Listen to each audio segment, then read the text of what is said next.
Content இல்லாத கிரியேட்டர்ஸ்லாம் content வறட்சியின் போது என்ன பண்ணாங்களோ கடைசியில் நானும் இப்போ அதே பண்ண வேண்டிய நிலைமைக்கு ஆளாயிட்டேன் நண்பர்களே. Yes, I am going to cook. அப்புறம் அந்த பின்னாடி வரக்கூடிய புகை அது நீங்கள் ஏதோ ஃபயர் ஆகிடுச்சுன்னு நினச்சி பயந்துட வேண்டாம். அது வந்து அகர்பத்தி. இந்த இயர்லேருந்து நான் தீஸ்டா மாடல் முடிவு பண்ணியிருக்கேன் நண்பர்களே.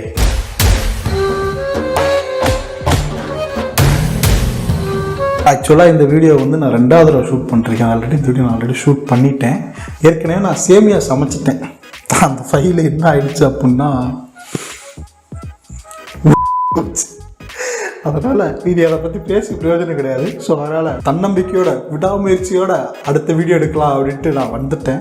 விடாமுயற்சி வருதா இல்லையோ என் வீடியோ கண்டிப்பாக வந்தே திரு நண்பர்களே. இருக்குடா உனக்கு. ஸோ குக்கிங்னோடனே நீங்கள் என்கிட்ட ரொம்ப பெருசாலாம் எதிர்பார்த்துடக்கூடாது. அதாவது ஒரு பேச்சுலர் ரூமில், அதுவும் சிங்கிளாக ஒருத்தர் இருக்கிற ரூமில் என்ன இன்க்ரீடியன்ஸ் கிடைக்குதோ அதை வச்சு சர்வைவலுக்காக என்ன சாப்பிட முடியுதோ அதை ட்ரை பண்ண போகிறேன் நான் இப்போது. ஸோ இன்றைக்கி நம்ம தக்காளி வணக்க போகிறோம் ஃப்ரெண்ட்ஸ். நான் ஆல்ரெடி சாப்பாடு ஊற வச்சு செஞ்சுட்டேன். ஊற வச்சுன்னு தான் சொன்னேன். அதனால் நம்ம இப்போ என்ன பண்ண போகிறோம்னா நேராக தக்காளி வணக்கக்கூடிய ப்ராசஸுக்கு போக போகிறோம். முதல்ல என்னென்ன இன்க்ரீடியன்ஸ்னு பார்த்துப்போம். இதுதான் இன்க்ரீடியன்ஸ் நண்பர்களே, நல்லா பார்த்துக்குங்க. இதில் ஏதோ ஒன்று மிஸ் ஆச்சுனாலும் டிஷ்ஷு ஊட்டிட்டு போயிருலாம் சொல்ல மாட்டேன். அட்ஜஸ்ட் பண்ணி சாப்பிட்டுக்கலாம். நல்லா பொடி பொடியாக நறுக்கிங்க நண்பர்களே, அப்போ தான் சீக்கிரம் வதங்கும். அதிகாரம் விட்டது வெங்காயம், அதை உடிக்க உடிக்க விழுக்கும் சாயம், மர சாங்கம் விற்குது சாராயம், மறுநாள் இறந்தவர் ஏராளம், செல்லாதிரி 500, ஒரு கல்லாய் தமிழா நீ ஆதாரு, அது இல்லாவிட்டால் நீ யாரு. காப்பிரைட் கொடுத்துடாதீங்க. ஆஃபோ. குக் பண்ணுறது நம்மக்கிட்ட கேஸ் ஸ்டவ்வோ இண்டக்ஷன் ஸ்டவ்வோலாம் கிடையாது. நம்மக்கிட்ட இருக்கிறது ஒரே ஒரு எலக்ட்ரிக் ரைஸ் குக்கர். அந்த குக்கரும் பிராண்ட் நேம் சொல்ல முடியாது என்னால், பிகாஸ் பெய்ட் ப்ரமோஷன் கிடையாது. இது நம்ம இன்னமும் ஒரு ஏழை யூடியூபர் தான். நம்மக்கிட்ட பெய்ட் ப்ரமோஷன்ஸ்லாம் வர மாட்டாங்க. We are still poor, not biryani man. ஆனால் நீங்கள் இந்த வீடியோ எல்லாத்தையும் ஷேர் பண்ணி சப்ஸ்கிரைபர்ஸ் வர வச்சிங்கன்னா கண்டிப்பாக ஒரு நாள் அந்த குக்கர் கம்பெனிக்காரன் நம்ம வீடியோவை ஸ்பான்சர் பண்ணுவான் நண்பர்களே. நம்ம எண்ணெய் ஊற்றிக்கலாம். என்ன பிராண்டுங்கிறது உங்களுக்கு தெரிஞ்சிருக்க வாய்ப்பு இருக்குது. இதெல்லாம் உட்காந்து ஹைட் பண்ணிட்டு இருக்க முடியாது நண்பர்களே. இல்லையா உஷா கம்பெனிக்காரா, வீடியோ நல்லா போச்சுன்னா ஒழுங்காக காசு அனுப்பிடு. ரூம் ஸ்டெப் பை ஸ்டெப்பாக ஃபாலோ பண்ணிக்கோங்க நண்பர்களே. ஒன்று ஒன்றா உட்காந்து சொல்லிக்கிட்டு இருக்க முடியாது. நல்லா வதங்கணும் நண்பர்கள். நண்பர்களே வேற ஒட்டிக்கிச்சு. இதை எப்படி இதுலேருந்து வெளியே வர்றதுன்னு தெரில. அடுத்தது இஞ்சி பூண்டு பேஸ்ட். இந்த இஞ்சி பூண்டு பேஸ்ட்டில் மட்டும் மக்களே அளவு இவ்வளவுதான் இருக்கணும். இது அதிகமாக போட்டிங்கன்னு வைங்களேன், சமையல் சோத்துக்கு போகாது, ஒத்துக்கிட்டு போயிடும். அளவில் கவனம் தேவை நண்பர்களே. கொஞ்சமாக லைட்டாக போட்டால் போதுமானது. நான் கடையில் வாங்கி போடுறேன், நீங்கள் அரைச்சி போடுங்க, ஒன்றும் தப்பு இல்லை. நல்லா பொன்னிறமாக வதங்கணும் நண்பர்களே. எந்த பொண்ணுன்னு கேட்டிங்கன்னா செருப்பால் அடிப்பேன். ஜோக் இல்லை இல்லையா. அடுத்து தக்காளி போட்டுருவோம் நண்பர்களே. சரி நண்பர்களே, வேறு சும்மா வந்துக்கிட்டே இருக்குது. நாமளும் பேசாமல் ஆடியன்ஸோட இன்ட்ராக்ட் பண்ணுறதுக்கு ஏதோ நேம் வைப்போமா? நீங்களே ஏதோ நல்லதாக ஒரு நேம் சஜஸ்ட் பண்ணுங்கள். இந்த hello geeks, hello broskis, hello friends, hello G squad, hello MG squad, அந்த மாதிரி ஏதாவது நமக்கும் ஒரு பேர் வச்சிங்கன்னா நம்ம ஆடியன்ஸுக்கு இனிமேல் அந்த பேரை சொல்லி அட்ரஸ் பண்ணிடுவேன். தக்காளி வெந்துக்கிட்டு இருக்குது. ஸோ அதுக்காக வெயிட் பண்ணுவோம். நம்ம இந்த சமையல் மட்டும் நல்லா வந்துருச்சுன்னா இதுக்கு அடுத்து வரக்கூடிய சமையல் வீடியோஸ் எல்லாம், அதாவது வீடியோஸ் நல்லா போச்சு அப்படின்னா அடுத்தடுத்த வீடியோ சப்ஸ்கிரிப்ஷன் பேசிஸில் போடலான்னு இருக்கேன். குறிப்பாக இன்ஸ்டாகிராமில் ஜஸ்ட் 399 ஒன்லி. இதெல்லாம் யாரா காசு கட்டி பார்க்க போகிறாங்க அப்படின்னு கேட்காதீங்க. யாராவது கோளாறு பிடிச்சவங்க இருப்பாங்கல்ல, நமக்குன்னு எல்லாமே போயிட போகிறாங்க. ஆனால் குடும்பம் என்னென்னா காசை கட்டி பார்த்துட்டு வந்து ஸ்லட்சம் பண்ணுவாங்க. ஏண்டா காசும் நீங்களே கொடுக்குறீங்க, ஸ்லட்சமும் நீங்களே கொடுக்குறீங்க, நான் என்னடா லாஜிக் இதெல்லாம் கண்டாடி. நான் என்ன சொல்கிறேன், ஒன்லி ஃபேன்ஸ்னு ஒன்று இருக்குது. யார் வேணால் அக்கௌண்ட் ஓப்பன் பண்ணிக்க முடியும். ஆளாளுக்கு போய் அக்கௌண்ட் ஓப்பன் பண்ணி வீடியோ போடுங்கடா. பிராணி இருக்கிறவன் அதில் சர்வே பண்ணி அவனும் லட்சக்கணக்கில் சம்பாரிச்சுட்டு போகிறான். அடுத்த வரையை பார்த்து வயிறு எறிவதிலிருந்து என்ன நமக்கு எடுத்துவிட போகிறது. ஏழு சின்னத்தில் ஒரு குத்து.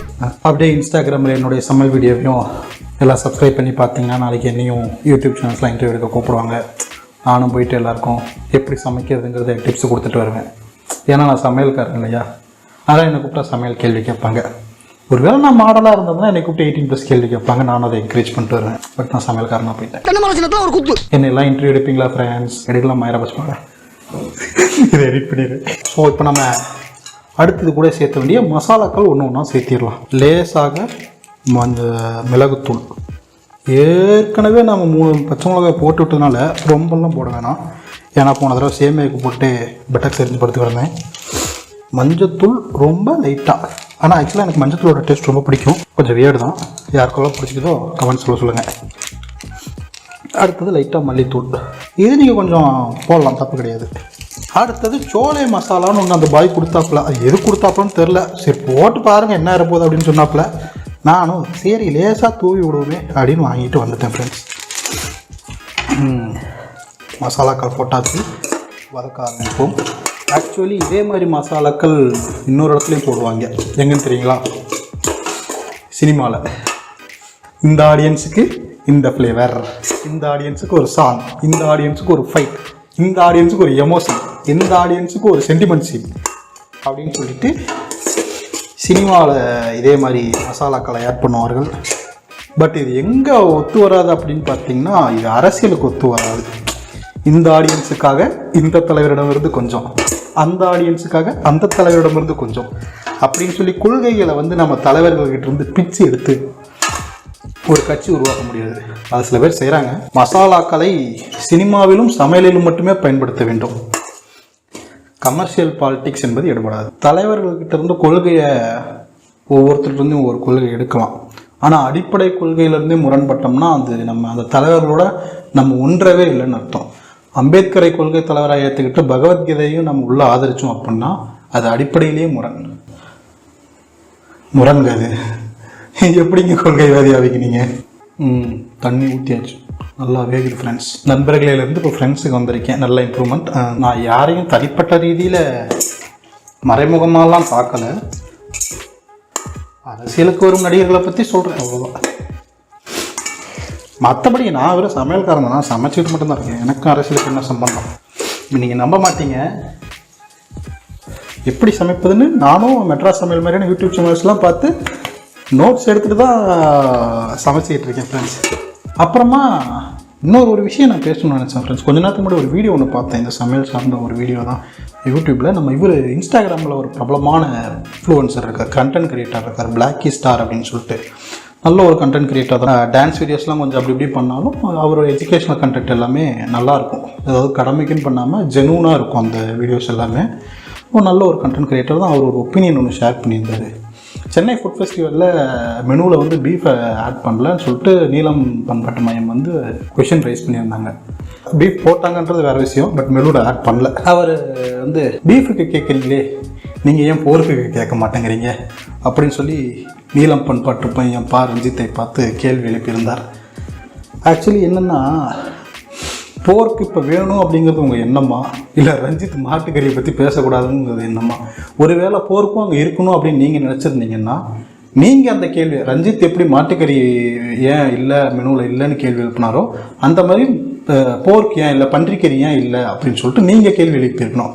ஆனால் உங்கள் எண்ணம் என்னவாக இருந்தது? ரஞ்சித் ஏன் அதை கேட்கல அப்படிங்கிறது தான் எண்ணமாக இருக்குது. அப்படின்னா உங்களுக்கு போருக்கு இல்லைங்கிறத பற்றி கவலை இல்லை, ரஞ்சித் அதை பற்றி பேசக்கூடாதுன்றது தான் இதாக. அப்படி இதை எடுத்துக்கலாமா? எனக்கு அப்படி தான் புரியுது. உங்களுக்கு எப்படி புரியுதுன்னு கமெண்ட் பண்ணுங்கள் ஃப்ரெண்ட்ஸ். எவன் கேள்வி கேட்கணும் அவனை நம்ம கேள்வி கேட்டு நம்ம புத்திசாலின்னு காட்டிக்கலாம் அப்படின்ற ஒரு எண்ணம். அதாவது அரசியல் வயப்படாத கேள்விகள் என்றைக்குமே அறவே கட்டுத்தனமான கேள்விகளாக தான் கருதப்படும். அதனால் கிரவுண்ட் ரியாலிட்டியும் பாலிட்டிக்ஸும் தெரிஞ்சுக்கிட்டு ஒரு கொஷினை ரைஸ் பண்ணலாம்.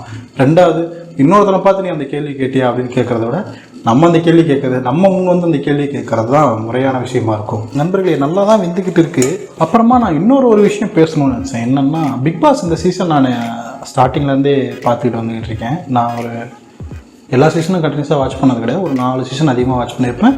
இந்த சீசன் ஃபஸ்ட்லேருந்தே பார்த்துக்கிட்டு இருக்கேன். நான் சோஃபார் 80 days நான் போயிடுச்சு. நான் இது வரைக்கும் எங்கேயும் ஒப்பீனியன்லாம் சொன்னது கிடையாது. பிக் பாஸை பற்றி அதை பற்றி டிஸ்கஷனோ ஒப்பீனியனோலாம் எங்கேயும் பண்ணது கிடையாது. பட் ஒரு சில விஷயங்கள் சொல்லணும்னு எனக்கு தோணுது. இன் மை அண்டர்ஸ்டாண்டிங் என்னென்னா, சோஃபார் இது வரைக்கும் நான் பார்த்த எந்த சீசன்லையும் இப்படி ஒரு மலுமட்டி கூட்டத்தை பார்த்ததே இல்லை. மக்களே என்னடா பண்ணுறீங்க? கண்டஸ்டண்ட்டை சொல்லலை மக்களே, மக்களை தான் சொல்கிறேன்.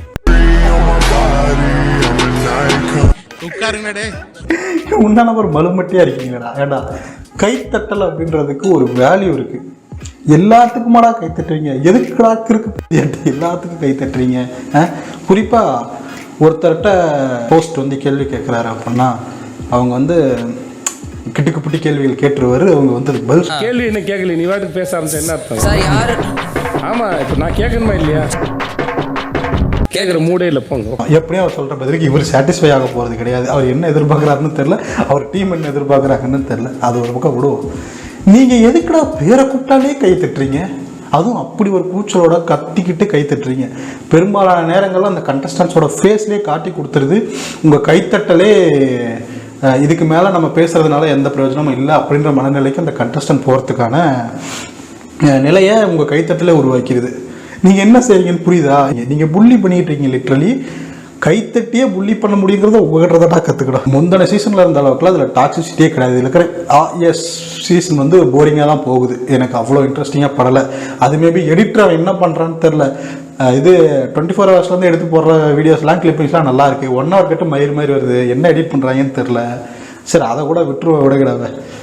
ஆனால் அந்தளவுக்கு டாக்ஸிக்காக நான் இந்த சீசனில் யாரையுமே பார்க்கல. அந்தளவுக்கு கொஞ்சம் எக்ஸ்ட்ரீமாக போகிறாங்களே தவிர்த்து இந்த சீசனில் யாருமே இவன் இந்த மாதிரி இருக்கான், இவன் ரொம்ப டாக்ஸிக்காக இருக்கான், is toxic to the society அப்படின்னு ஆக்ரோஷமாக ஆன்லைனில் பேசுகிற அளவுக்கு இந்த சீசனில் யாருமே நான் பார்க்கல. ஆனால் நீங்கள் ஏன்டா அடிச்சுக்கிறீங்க ஆன்லைனில்? ஏன்டா ஆடியன்ஸை தான் சொல்கிறேன், என்ன மக்களையே குறை சொல்கிறேன் அப்படின்னு கேட்கலாம் நீங்கள். ஆமாம், மக்களை தான் குறை சொல்கிறேன் நான் என்னை பொறுத்த வரைக்கும் யாரையுமே க்ளோரிஃபை பண்ணக்கூடாது. மக்கள்ன்ற வார்த்தையும் க்ளோரிஃபை பண்ணுறதுல எனக்கு விருப்பம் இல்லை. மக்கள் ஒழுங்காக கேம் விளையாடிருந்தால் ஆனந்த் எதுக்கு வெளியில் போகணும், சுனிதா எதுக்கு வெளியே போகணும், ஜெஃப்ரி எதுக்கு வெளியில் போகணும்? இதெல்லாம் அன்ஃபேர் எவிக்ஷன்ஸாக தெரியலையா? ரஞ்சித் அண்ணன் எதுக்கு வெளியே போகணும்? Unfair eviction. ரஞ்சித் அண்ணெல்லாம் 2வது வாரமே போயிருக்கணும். எனக்கு ஒரு பேர் வச்சிருக்காங்க, என்ன பூமரா? வெளியில் இருக்கிற நீங்களே மலுமட்ட கேம் ஆடிட்டு அவங்கள பார்த்து உலக கேம் ஆடலான்னு சொல்லிட்டு உங்களுக்கு என்ன உரிமை இருக்குது? நண்பர்களே, பேசிக்கிட்டு இதை மறந்துட்டேன் பாருங்க. நான் இது வெந்தால் மட்டும் பத்தாது, அது வேகும் போது நம்ம போட்டு நல்லா அதை மேஷ் பண்ணணும். அப்போ தான் டொமேட்டோ சாட்டே நமக்கு நல்லா வரும். வானபி அமெரிக்கனாக பேசுகிறேன்னா நம்மளாம் அப்போல்லாம் நார்மல் இங்கிலீஷ்லாம் பேசுகிறதில்ல, ருப்பீஸ்லாம் சொல்கிறதில்ல, பைசான்னு சொல்கிறதில்ல, மணின்னு சொல்கிறதில்ல, currency bucks. I don't have bucks man, I don't have in bucks. ஏன் அப்போ காசுன்னு சொன்னால் குறைஞ்சி போயிருவா நீங்கள்? ஏன்டா நல்லா வதக்குவோம் ஃப்ரெண்ட்ஸ். என்ன சாட்டையை போயிட்டு வதக்குறோம், தக்காளியை வதக்குறோம். நண்பர்களே, நான் சொன்னல இஞ்சி பூண்டு பேஸ்ட் வந்து ரொம்ப கவனமாக இருக்கணும். நான் பாருங்கள் அதிகமாக போட்டேன்னு நினைக்கிறேன். அதோட வாசனை கொஞ்சம் ஓவர் தூக்கலாகவே இருக்குது. இப்போ அது என்ன ஒன்றும் இல்லை, நான் இருக்கவே இருக்கா நம்ம பேலன்சர். இவனை கொஞ்சம் போட்டு அதை பேலன்ஸ் பண்ணிடுவோம். எனக்கு தெரிஞ்சு இப்போ மஞ்சத்தூளுடைய காரம் அப்படியே மூக்கில் மீசையிலலாம் நெட்டியேற போகுது எனக்கு தெரிஞ்சு.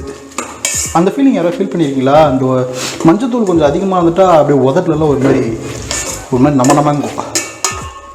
அதுக்கு அந்த ஃபீலிங்க்கு என்ன பேர் எனக்கு தெரியல. அது தெரிஞ்சாலும் யாராவது கமெண்ட்ஸில் சொல்லுங்கள். இந்த கரண்டியை பிடிக்கும் போதெல்லாம் எனக்கு பிரியாணி பண்ண தான் ஞாபகம் வராது, ஏன்னே தெரில. எல்லா வீடியோலையும் வாமன் ஜோக் அடிச்சுட்டு இவர் தான் கடைசியில் கரண்டியை பிடிச்சி நிற்கிறாரு. பட் நான் பாராட்டுறேன் ஃப்ரெண்ட்ஸ். ஆண்கள் சமைக்கக்கூடாதுன்னு எவன் சொன்னான் அப்படின்னு யூடியூபர் வரலாற்றிலேயே ஆண்களும் சமைப்போம் அப்படின்னு சொல்லி புரட்சியை உருவாக்கியவர் எங்கள் தலைவன் பிரியாணி மேன் மட்டுமே. ஓரளவுக்கு வதங்கிருச்சு, டேஸ்ட் பண்ணி பார்க்கலாம். ஆண்ட்ரியா மீது பாரத்தை போட்டு கடவுள் மீது பாரத்தை போட்டு விட்டு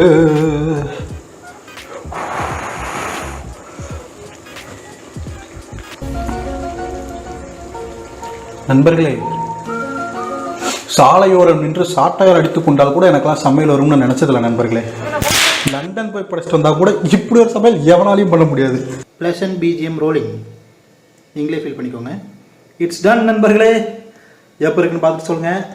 அந்த சிப்ஸ் பாக்கெட்டு பிரிக்காமல் வச்சுருக்கிறதுக்கு ஒரு காரணம் இருக்குது. பிரித்து வச்சா அதுக்கு தனி டேக்ஸ்ன்னு சொன்னாலும் சொல்லிடுவாங்க. எஸ், ஒரு வழியாக சமைச்சு முடிச்சாச்சு. இப்போ அடுத்து நான் சாப்பிட போகிறேன்.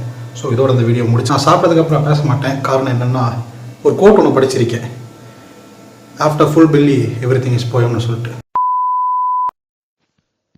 பிளாக்கி ஸ்டாரு, பிரியாணி மேனு, டிவிக்கு, அரோரா, நிம்மி அக்கா, துப்புச்சுக்கு பிக் பாஸ்.